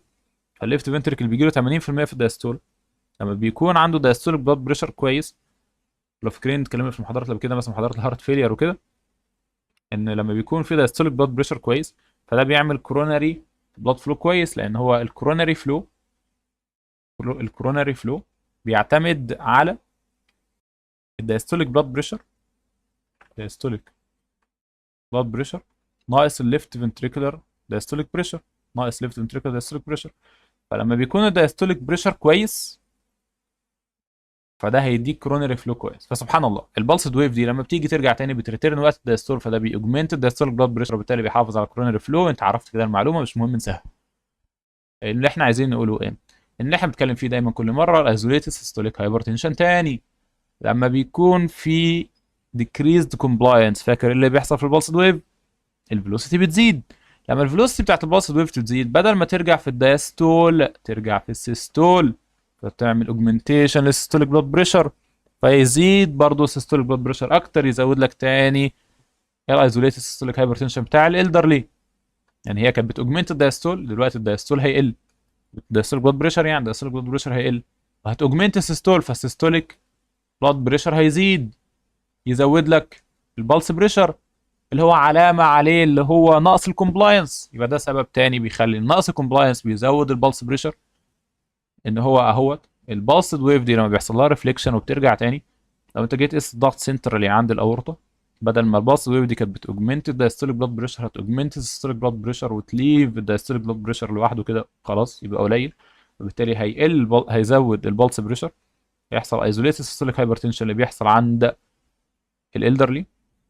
تاخد بالك كمان ان احنا قلنا المفروض الدايستوليك بلاد بريشر ده اللي جزء منه بيبقى منتين بالريتيرن اوف بالسد ويف. الويف دي دلوقتي مش بتيجي في الدايستول، ده بتيجي في السيستول اللي اصلا بيكون في كومبريشن المايكرو سيركيليشن بتاع الكوروناري، وبالتالي الكوروناري مش هيجي له نفس البلاد فلو اللي كان بيجي له في الدايستول، لان ضغط الدم اللي بيجي له مش كفايه. فدي برضو معلومه ان ممكن يكون بسبب عدم وصول البلسد ويف في الدايستول، فده بيقلل من الدم اللي رايح ليفت فنتريكل، فبرضه بيعمل كانه ريلاتيف سكيمي. ده سريعا كده على ايه موضوع البلسد ويف يعني. ده فيديو لطيف نزل على اليوتيوب من 18 سنه، ان شاء الله ما يكونش فيه كوبي رايت. ماشي، نبص بس كده سريع. او كده انت عملت بلس جميله، البلس دلوقتي بتاع الايجكشن بتاع الليفت فنتركل، احنا قلنا المفروض ان في ماشي احنا يعني، بس ده كده عشان توضيح الفيزياء. بس هو انت مع وجود البلس ويف دي ففي بلاد دلوقتي بدا يتحرك. شوف البلس ويف اصلا خرجت من الشاشه، البلاد فوليوم لسه المفروض يكون لسه في البدايه هنا. فايه اللي بيحصل؟ الويف دي بتقعد تنتقل في اتجاه لغايه ما توصل الى اند بوينت. الاند بوينت دي بقى فيكسد او مش فيكسد، ده مش موضوعنا دلوقتي، المهم ان هي هيرتد جزء منها. فلما بيحصل الارتداد ده اللي بيعمل الريفليكشن. اللي بيحصل بقى ايه؟ ان احنا في الحقيقه ما بيكونش عندنا ويف واحده بس، يعني يكون عندنا ادي ويف انطلقت بعدين بيجي ويف ثانيه وراها. يعني هو خلاص، هو انت بعد ما بيحصل ريفليكشن ما هو في سيستول ثاني جاي، فالسيستول اللي جاي بقى جاي ايه؟ بيعمل لك ويف ثانيه بعدها او بالس ثانيه بعدها. فلو جه تو بالسز ورا بعض اللي بيحصل ايه؟ زي ما هتشوف دلوقتي، الاثنين دلوقتي اثنين بالسز ماشيين في نفس الاتجاه. احنا دلوقتي عايزين نعرف ايه اللي هيحصل لما الاثنين بالسز دول يخبطوا في بعض او يجي عند بعض يعني. اه بص، يعني المفروض ان البلس اللي قبل كده كانت حتى اضعف من كده. يعني بص تاني، ده مثلا ارتفاع معين، لما تيجي هنا هتلاقي ان حصل سميشن او امبليفيكيشن البلس. حتى هتيجي دلوقتي هيبين لك ان هو الاثنين دول لما جم اجتمعوا في مستوى اعلى من المستوى العادي بتاع الواحده بس. هم هيثبتوا دلوقتي هنا اهو، ده البلس امبليفيكيشن او السميشن. المفروض تو ويفز علشان هم ماشيين اثنين بوزيتيف يعني اثنين فوق باصين لبعض، فبيحصل سميشن البلس. لو جيت انت بقى قيس الضغط في الحته دي هتلاقي ان الضغط هنا اعلى من اللي هو المتوقع المفروض، فده هو سيستوليك امبليفيكيشن. بالمناسبه برضو بالمره واحنا هنا، في حاجه عندنا حاجه اسمها انكل بريكيال اندكس. ده يعني من ضمن الحاجات اللي ممكن تبدا فيها الدياجنوزس بتاع البريفرال ارتيريال ديزيز. انكل بريكيال اندكس المفروض ان هو مثلا طبيعي من 9 من 10 ل 1 من 10 او 1 او 1 و2. هو في الغالب طبيعي من 9 من 10 ل 1 من 10. تحت 9 من 10 هتلاقي فيه كده علامه على وجود اسكيميا. اكتر واحد من 10 ده ممكن يكون بقى اكتر واحد واربعة من 10 بالذات الناس اللي بيكون عندهم اثيروسكلروز مثلا ودايبيتس وكده، اللي هو ممكن بيرجع اثيروسكلروز ده او ارتيروسكلروز. المهم يعني ان لما الارتيريال او الانكل بريكال اندكس ده بيقل عن 9 من 10 معنى كده يعني هو المفروض ان هو انكل بريكيال اندكس، يعني حتى هنرسموها ثواني. هو المفروض ان هو انكل بريكيال اندكس، هو اندكس ما بين الانكل بلاد بريشر والبريكيال بلاد بريشر، بيتعمل بالدوبلر. فانت بتشوف المفروض لو هو يكون مثلا اكتر من 9 من 10، مع كده ان هو لو اقل من 9 من 10 يبقى الضغط فوق اقل من الضغط تحت، يبقى دي كده مشكله. يبقى معنى كده الطبيعي ان الضغط فوق اكتر من الضغط تحت، يبقى النورمال ان يكون الانكل بريشر اعلى بشويه، حاجه بسيطه من البريكيال بريشر. يبقى معنى كده انت فعلا كل ما تمشي ديستالي او بريفرال في السيركيليشن البلاد بريشر بيزيد ليه بقى؟ لان انت لما بتيجي بتقيس وقت السميشن بتاع الويفز. فلما بتقيس وقت السميشن بتاع الويفز اللي بيحصل ان انت بتقيس ضغط اعلى. لو اخدت بالك كمان ان الويف اللي بتيجي من الناحيه التانيه دي مش بتنتهي هنا، دي بتكمل، هي الاثنين بيخترقوا بعض وبيكملوا الناحيه التانيه. يبقى معنى كده انت الويف اللي بدات من هنا من الجنب ده لما تيجي توصل بيحصل سميشن امبليفيكيشن مثلا في النص، بعد كده بتكمل لغايه ما توصل للاوريجين بتاعها اللي هو ده. يبقى احنا لو اطلقنا ويف من هنا ماشي كده ورجعت، هتلاقي الويف التانيه اللي بعدها وصلت لها هنا فيحصل امبليفيكيشن، بعدين دي تكون ترجع تاني فتحصل هنا توصل في الدايستول، فتلاقي الدايستول بتاع البلس اللي بعدها مثلا او في اختلاف ارقام ايا يكن، فتلاقي ان هي هتزود الدايستوليك بريشر. غير بقى لو البلس اللي كانت جايه من هنا كانت جايه سريعه جدا، هتروح وتيجي بسرعه، بدل ما السميشن يحصل في النص يحصل مثلا بدري هنا، فتكون الويف دي وصلت للسيستول. ماشي الحمد لله. احنا خلاص فاضل لنا يعني يعتبر حاجات بسيطه كده نخلصوها بالمره. عاوزين ازاي تقيس الضغط. طبعا الموضوع بسيط يعني ان شاء الله. الكورتيكوف ساوندز وسكالتيشن، وليه في صوت وليه في طبيعي مفيش صوت، والفسيولوجيكال ريفرنس ليفل دي هتكلم عليه كلمتين كده بس خلاص، ان هو ايه حاجات انفيزيف اكتر يعني. طيب الكورتيكوف ساوندز الطبيعي ان المفروض ان الدم لما بيمشي في اللامينر فلو، فاكرين في المحاضره اللي فاتت سايلنت ما بيكونش فيه صوت. طيب لما انت بتيجي تقيس الضغط ايه اللي انت بتعمله؟ اللي احنا اخدناه قبل كده، اف بتساوي في في ايه. ماشي، احنا اخدنا معادله اللي هي اف بتساوي في ايه. بالتالي انت لما بتزود الفي او بتقلل الايه بتغير في الاف. طيب انت دلوقتي ده على افتراض انت اصلا ممكن تغير في الاف، طب افرض انت اصلا الاف بتاعك ده اللي هو الفلو ثابت وانت جاي لك شويه دم، هتعمل ايه؟ لو قللت في الايه اللي هي الاريا هتزود في الفي اللي هي الفيلوسيتي. هو ببساطه ازاي انت بتقيس ضغط. الطبيعي احنا قلنا لامينر الفلو ما بيعملش صوت، حتى لو جيت حطيت السماعه الطبيعي ان انت المفروض مش هتسمع حاجه. ليه لما بتحط جهاز الضغط بتسمع حاجه؟ اللي بيحصل يا سيدي الفاضل ان انت لما بتقفل هنا بتقلل الاريا اللي بيمشي فيها الدم، وبالتالي بتزود الفيلوسيتي. ولو فاكر ان احنا اخدنا زياده الفيلوسيتي زياده في الرينولد نمبر، بالتالي زياده في احتماليه حدوث تربلنس، والتربلنس ايكوالز ساوند. بس كده ببساطه. فانت لما بتيجي تعمل انت بتقفل الكف على الارتري، وبالتالي في الاول خالص تقعد تقفل خالص لغايه ما يعديش اي دم. لما بيبدا يعدي دم، الدم اللي بيعدي ده بيعدي باريا في اريا اقل، وبالتالي بيعدي بفيلوسيتي اكبر، وبالتالي بيكون عنده احتماليه اكبر ان هو يكون تربلنت. لما بيبقى تربلنت بيعمل لك الوش اللي انت بتعمله هنا، ان هو بيعمل صوت. الوش ده انت بتسمعه بالسماعه. It's just a matter of physics. ماشي طيب. يبقى احنا قلنا اللي بيحصل ايه، انت بتعمل كانك بتعمل ارتفيشال ستينوزس كده. هو المفروض ان الدم بيمشي لامينر فلو عادي جميل خالص، حطيت السماعه هنا مش هتسمع اي حاجه. بس انت لما تيجي تقفل بجهاز الضغط بتقفل خلاص، بتقفل درجه انت ما بيعديش اي دم خالص، ما بيعديش اي دم، يبقى انت ما عندكش اي صوت. طيب انت بتقعد تقفل لغايه امتى؟ لغايه ما انت يكون عندك ضغط خارجي على الارتري اللي هو مثلا وليكن البريكيال ارتري اعلى من الضغط الداخلي اللي هو جوه البريكيال ارتري اللي هو ضغط الدم، علشان الفيسل وول يبقى كومبريست. ما طبيعي انت عندك ضغط من جوه وضغط من بره. احنا لو فاكرين احنا قلنا ان الانترا فاسكولار بريشر هو بيستعاض بيه عن ترانس ميورال بريشر. فاكرين في المحاضره اللي فاتت قلنا الوول تنشن بيساوي ترانس ميورال بريشر في الراديوس، ولكن علشان الفيسلز في الغالب بالذات الحاجات بتكون اكسترا ثوراسيك ما بتتاثرش قوي باكسترا فاسكولار بريشر، وبالتالي الاكسترا فاسكولار بريشر بيبقى نيجليجابل. فاحنا قلنا ان الوول ستريس اللي هو بتاع لابلاس، الوول ستريس بيساوي انترا فاسكولار بريشر في الراديوس. الانترا فاسكولار بريشر بقى ده اللي هو مثلا وليكن 120 مثلا، هو ده اللي بيدستند الارتري.